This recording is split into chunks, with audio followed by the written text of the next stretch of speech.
ithi into ngamalala ezizikole sizithathe ngonyaka odlule kakhulukazi sesizithatha from iHerigwazi kodwa ke iplan esinayo ngalezi izikole ngamalala ukuthi kangangokwamandla khona kwisimo sezimali la sibona ukuthi kuneyinkinga khona sikwazi ukungenelela yilo nto ngifuna ukuqinisekisa ukuthi sibonile ezinye zazo ukuthi kunezinto ezingekho right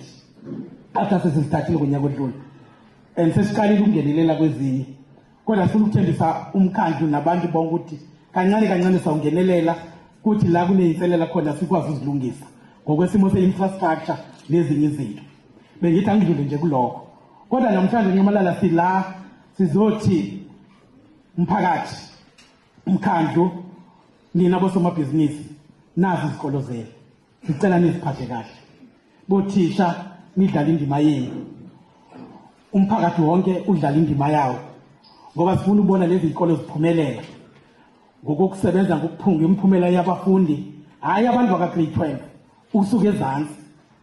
ngoba sikhuluma nge-quality learning and teaching ukusuka ezansi sithi masithi sicela ama-results abantu base-primary sibone ukuthi ngempela kuyafundwa laphana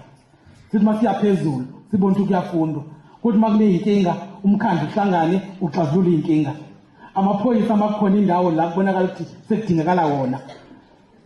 akwazi ukufika azodlala indima yabo osomabhizinisi bakwazi ukulekelela iy'kolo yila sikhona sizokhuluma nje leyo nto kodwa ninodwa ningakwazi ukwenza ukuthi amaphoyisa asebenze kwezinye indawo angaze azozixina ngendaba yala lokho kuyokwenzeka kuphela uma kuwukuthi nina nenza izinto ngale ndlela ukuthi singabikho isidingo sokuthi